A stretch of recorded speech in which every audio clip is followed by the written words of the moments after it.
Great. Well, welcome, Sandy. It's a pleasure to have you with us and with Rope.net.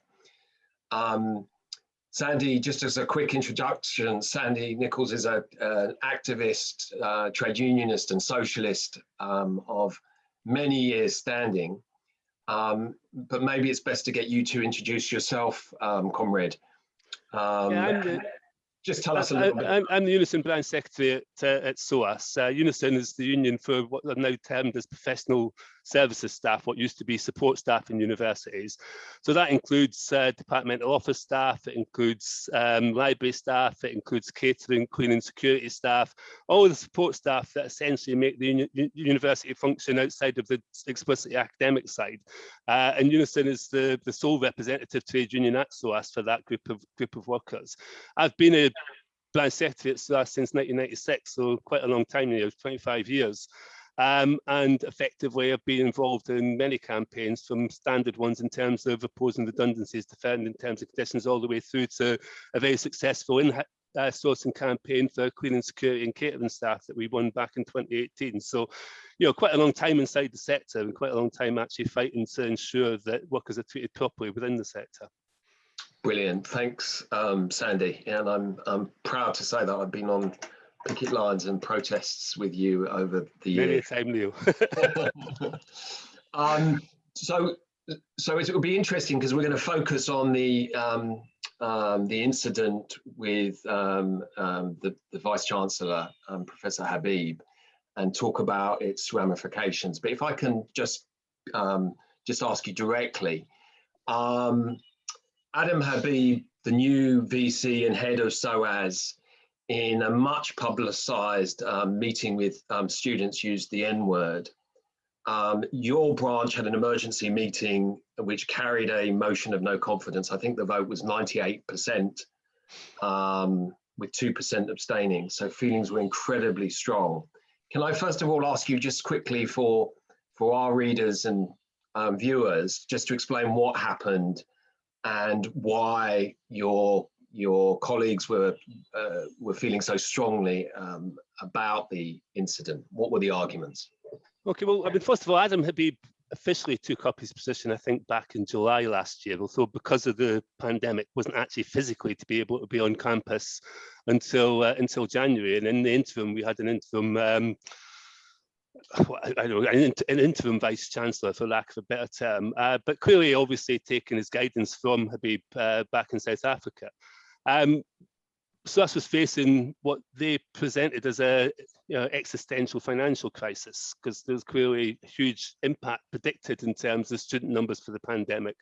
And as a consequence of that, we went through the second university-wide restructuring, i.e. attack on jobs, in 2 years, which led to a massive, I mean, we were facing at one point 140 professional services staff redundancies, and the university was refusing to rule out compulsory redundancies, which was a major issue for us. So my branch balloted back in September, got a very, very high, I think 80% yes vote and a 75% turnout for industrial action, and threatened to take action in registration week because we took the whole question of compulsory redundancies so seriously. The university backed down, gave us a commitment to no compulsory redundancies, but lots and lots of jobs were lost, and lots of people, having moved the university online in the course of the pandemic and worked way beyond their contracted hours in order to try and make the effect on students as limited as possible, we're then faced with having to start a new term with significantly fewer staff yet again, and having to deal with all of the issues that came up. And of course, there were all sorts of problems that we're building up. And one of the things that really upset my members, and is the fact that one of the first things Habib did when he walked through the door was to talk about the fact that he was going to deal with underperformance, when for most of our members, actually the issue was far from being that. The issue was about the fact that they'd gone way beyond what should have been expected of them, or what could have been expected of them, if it wasn't for their commitment to the students and the academic staff that they support and work for. And so that really upset people. I mean, there's no getting away from it. But the incident itself was quite specific. You'll know as well as I do the history of Adam Habib at Wits, where there was all sorts of exchanges between him and the Students' Union, largely over the fees must fall protests. And in my view, and having looked at it from afar, it seems like his entire strategy was in some way to delegitimize the organised student movement in order to push through his version of enlightened whatever, you know. Social justice, I think, is the word he uses and overuses a lot, from what I can tell. And so the first few months, he'd largely been engaging mainly with the students, and there'd been quite a lot of tension building up. But the Students' Union's an open, very democratic organisation. Clearly, again, in the pandemic, they've struggled to get students to engage because everything's been online and there's been no real on-campus presence. But they did organise a big meeting. I think 100+ students attended with Adam Habib to allow the director to take questions, largely about, you know, what the current situation was. A lot of those questions were obviously focused on things like the you know, when online teaching was going to end, when people could return to campus, but also issues to do with his strategic plan, his vision, you know, new vice chancellor, those sorts of things. And towards the end of that meeting, which was on the 11th of March, if my memory serves me correctly, a question was asked by the chair from a student who put it in the chat about historical issues of anti-blackness at SOAS. It's probably the term that I think is most appropriate, and in particular the use of the Nword by lecturers in classes, and the fact that no action was taken, despite the fact that students had complained that it had been used in a way that they felt was derogatory and uncomfortable. At that point, Adam verbalised the word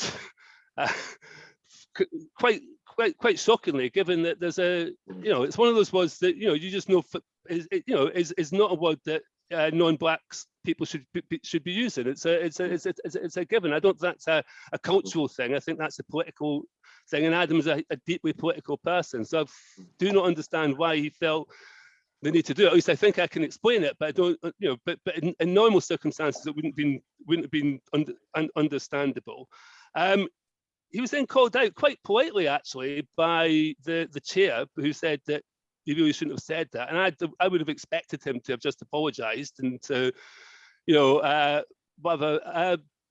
But instead, he started to try and defend himself, which people felt was really quite, you know, made people feel quite uncomfortable. A black student called him out on it, explained, again, in a very sort of straightforward way, what was wrong with the use of that term by someone who'd not of black ethnicity. And Habib again effectively refused to apologised if he'd offended the person, but refused to accept there was anything wrong with his usage of it. And in fact, then turned around and talked about the fact that it was normal to use it in this context where he came from, i.e. in South Africa. He then attacked the black student as not actually being of African descent, because he was from the African diaspora, which I just found was really offensive. And one of the things that really upset my members was the fact that, because this video of the meeting was shared quite widely, both on social media and internally within the university, was the way he responded to the students, in my view, was close to being bullying, you know, and it's a way that we've taught not to talk to our students that way, and yet he was incredibly aggressive, incredibly confrontational, and seemed like he wanted to actually have a fight over the whole question of identity and identity politics. You've got to put this into the context of the UK, where we've got currently a government that is trying to wage a culture war effectively over these kinds of issues. Witness the Sewell report that came out a few weeks afterwards, which effectively tries to undermine Macpherson and undermine the whole idea of institutional racism, which has been a given in terms of how we understand racism inside British society for over 20 years now. And in that context, you know, I think what he was doing was really quite was almost playing and pandering to that kind of conception. And I think the problem in terms of the people in my branch was that, on the one hand, people politically found it really quite offensive. So a lot of the black members in my branch immediately, I spent a week and a half having to deal with people quite traumatized by the fact that the director of their institution had used the term in that way and then defended its use. Angry that he'd sidestepped the other part of the question, which was about the underfunding of African studies at SOAS, which has been a historical, you know, I mean, it precedes them, but he's exacerbated and accelerated that process, which, you know, for a lot of people is, you know, given it is the School of Oriental and African Studies, given that, you know, there's been a lot of pressure inside the institution to decolonise the curriculum and so on and so forth. The underfunding of African studies is just scandalous in that context. And it is true, the students' question was largely about the fact that there's no fully fledged programme in African studies left at SOAS, which is just scandalous. And so all that together with the fact that for a number of my members, the treatment of the student was tantamount to bullying, meant that there was no question in terms of the branch that they were going to oppose this.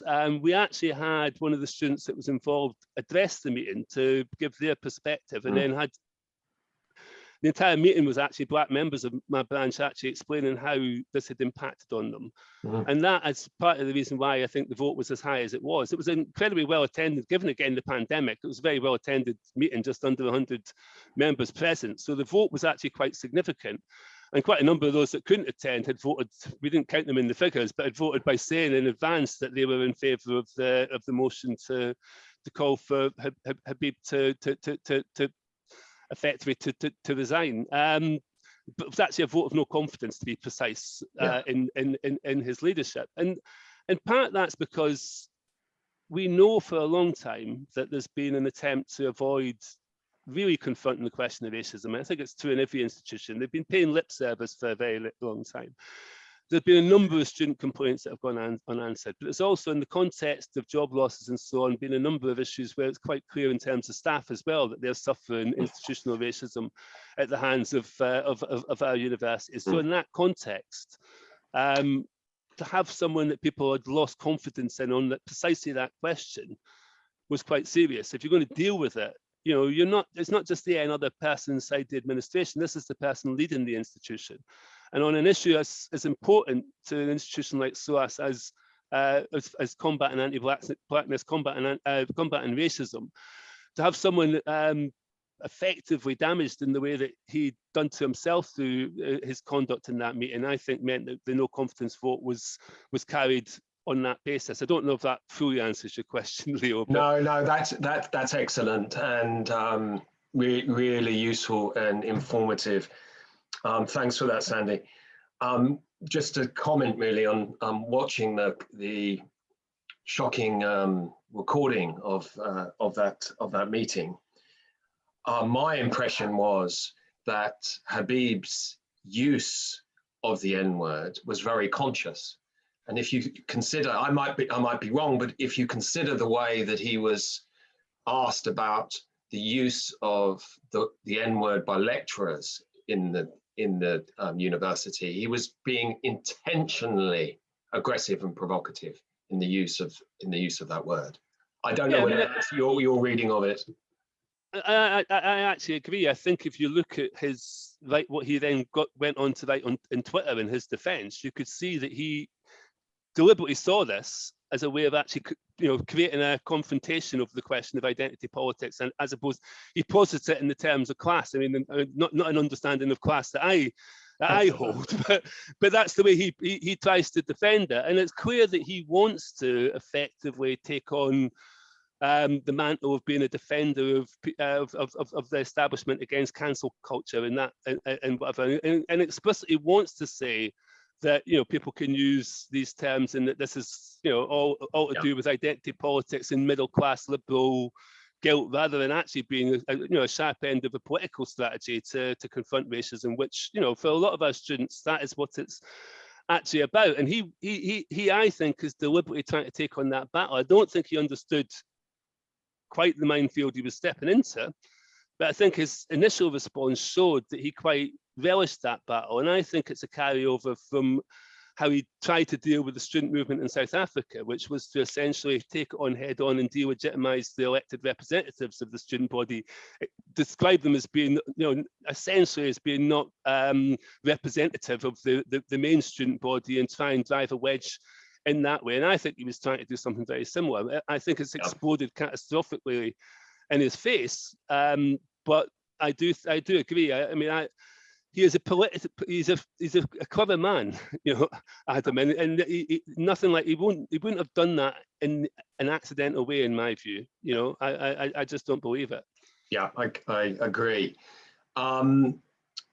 just moving on now, the defence that that Habib has put forward, his political argument, if you want, is that he is opposed, as you say, to identity politics, and what he claims is, the prevalence of middle class ideas in middle class circles, and that this distracts from the real struggles of the poor around the world.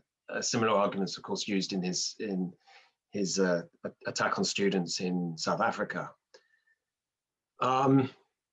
This isn't a nice comparison, but perhaps in some ways you have some things in common with Habib politically, in that you're both socialists and Trotskyists. He was, perhaps, maybe doesn't call himself that anymore, he certainly was quite a well-known Trotskyist in South Africa. How do you as an individual respond to these arguments? And perhaps how do you also see, where Habib has come from, how it's possible that he's, shifted in this way to be making such sort of odorous arguments?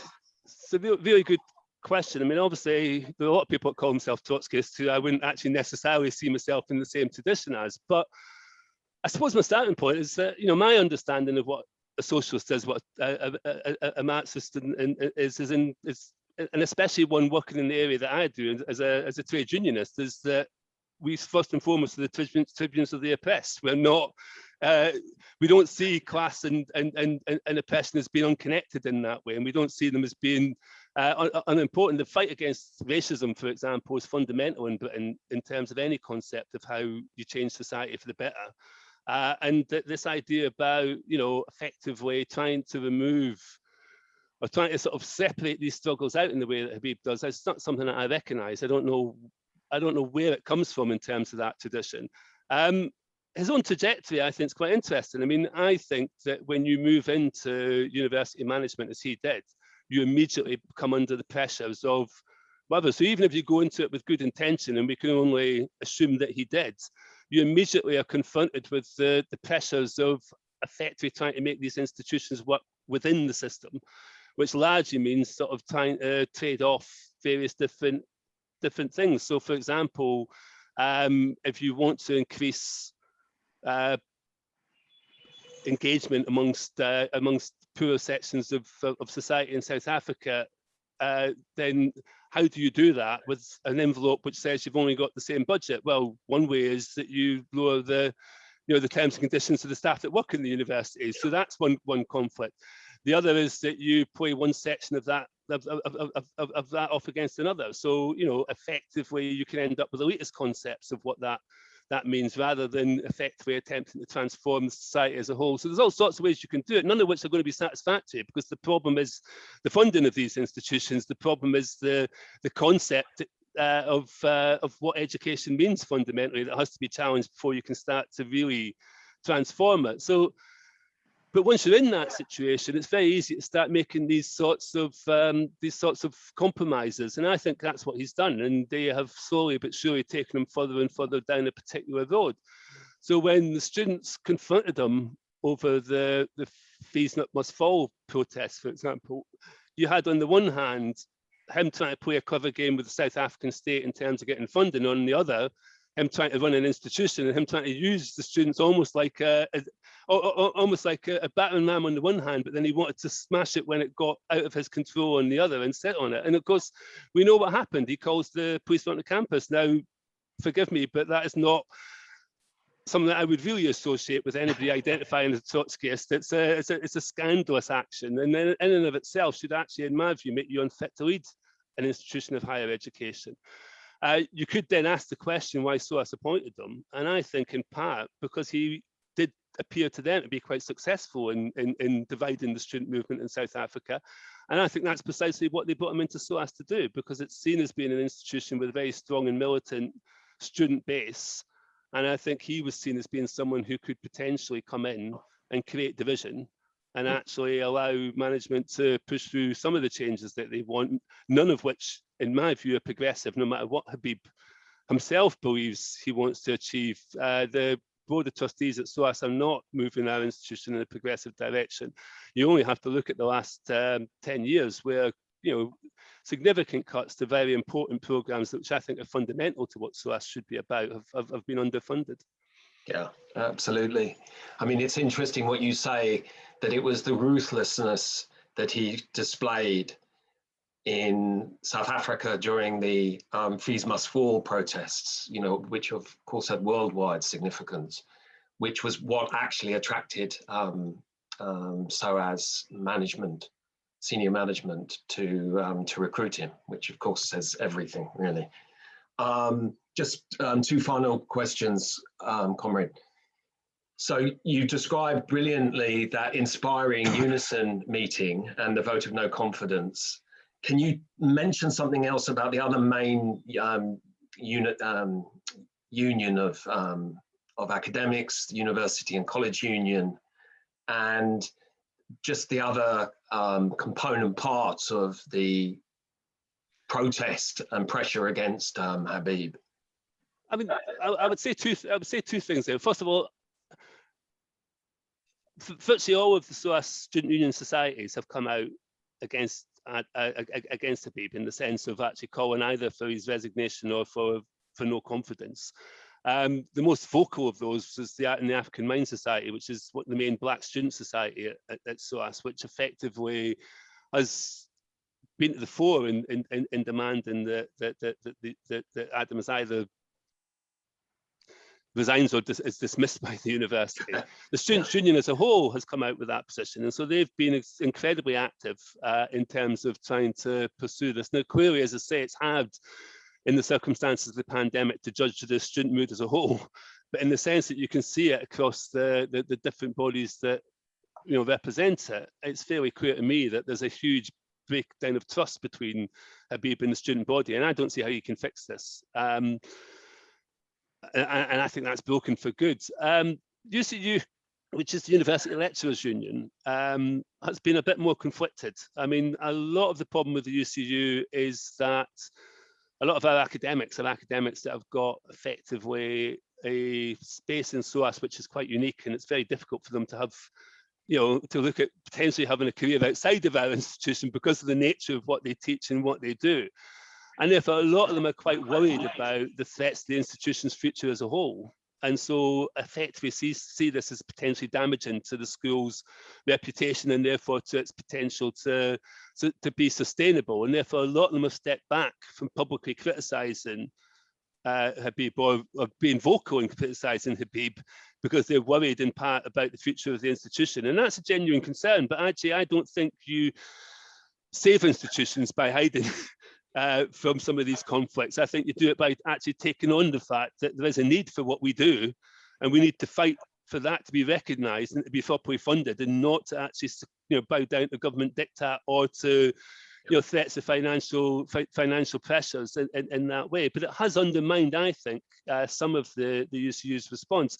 They did obviously sign initially the joint statement, which was quite tough. But they haven't followed us, unfortunately, in demanding his putting a vote of no confidence. I think, in part, because of that division. When you talk to lots of academics on an individual level, they're quite upset by what was said. They can see the anger of the students, but they're seeking in some way to find a way to rehabilitate Habib in order to not put through the university through another major crisis, because we have had quite a few in the recent years. I can understand that sympathy. I can understand that approach. I just think it's the wrong way to deal with it. I think what should happen is they should actually be quite clear about what they say, and effectively follow my union in terms of saying that really we don't see how you can rebuild trust based on not just what he said, but his then quite arrogant defense of that, and particularly the way that he went on the offensive against the students that tried to actually call him out on it. I just don't think it's possible to rebuild that trust, and I think that's what finally, for me, convinced me that there was no way for Adam to return, and why I, was happy to support the no confidence vote. Does that answer your question? Yeah, no, that's excellent. Thanks for that, Sandy. And just a further question. To some extent, you've already touched on it, but certainly in the South African, and it's attracted quite a lot of interest with support coming out for Habib in the in the South African press with the suggestion of an implicit xenophobia in the opposition to him that's emerged.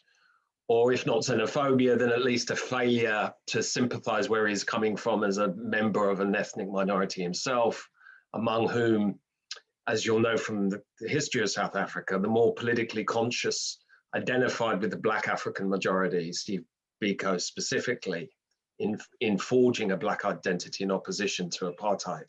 You know, these quite explicitly have been some of the arguments that have been made in his defense in the South African press.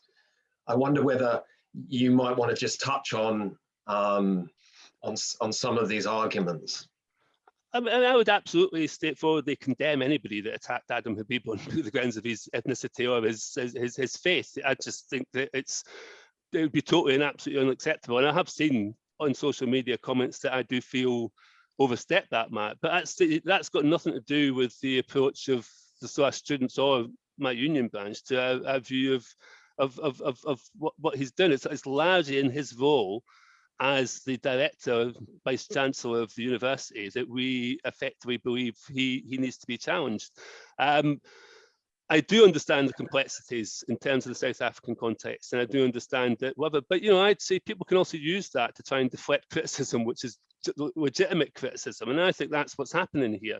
There are a whole number of people in South Africa who are essentially complicit with the fact that change has been glacially slow in that country, and who actually, in the context of people like Adam Habib, have people who effectively are managing that that process. And I think there is clearly a vested interest on some of their part to give him cover in that way.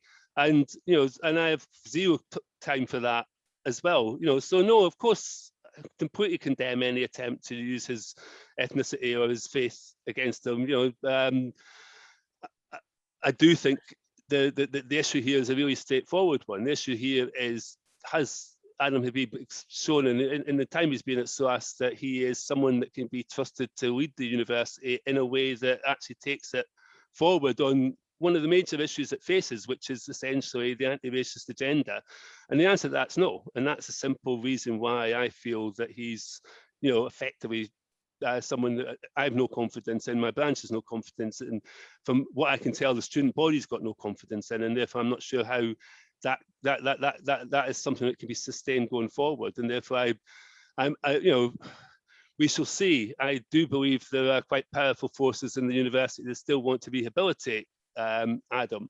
He's currently suspended while an investigation is taking place, but that investigation is being designed by the same board of trustees that appointed him, with very little input into its terms of reference by anybody else. And therefore, in my view, is being designed precisely to effectively find them, put them on the naughty step, but actually rehabilitate them and bring them back. From my perspective, I mean, just before we came on to this interview, I got an email asking if UNISON wanted to actually come and speak to the person conducting the interview, and I'm tempted to say I have no confidence in the interview in the investigation process either, because we weren't consulted in terms of what it should address and what its terms of reference are. I've still got to discuss with my branch whether or not that is the position we adopt, but I'm quite tempted to say that in the context of you not asking us about what it should actually investigate and what it should address, why should we engage with something which we feel has essentially been set up in a way to effectively tackle it? Whether he does or doesn't, to me, is not the major issue. Right? To me, the major issue is, can we move forward on the question of anti-racism inside our institution? Right? And there is a big question mark there. And as I say, I don't think Adam Habib will now be of any help in that matter, but I do think that, come what may, that issue still has to be confronted. It was the core of the students' question, after all, and the important issues that a lot of my members are confronting, which is, how do we tackle anti-blackness in particular, but effectively racism in general inside our institutions, and how do we actually make them safe spaces for people to learn inside and to work and to teach inside? And I think that's something which is really quite fundamental. And unfortunately, I think the actions of SOAS management show that while it's happy to pay lip service and, you know, to these ideas, it's not serious about fundamentally challenging them. And certainly it's been my experience as a union rep over the years that that's the case. Yeah, that's brilliant and really answers the final question about kind of the next step. So I won't ask you that. But Sandy, just to say thank you very much for joining us. That was incredibly useful and informative. Thank you, comrade. No, it's all, Leon. Thanks. Nice to meet you again. Take care.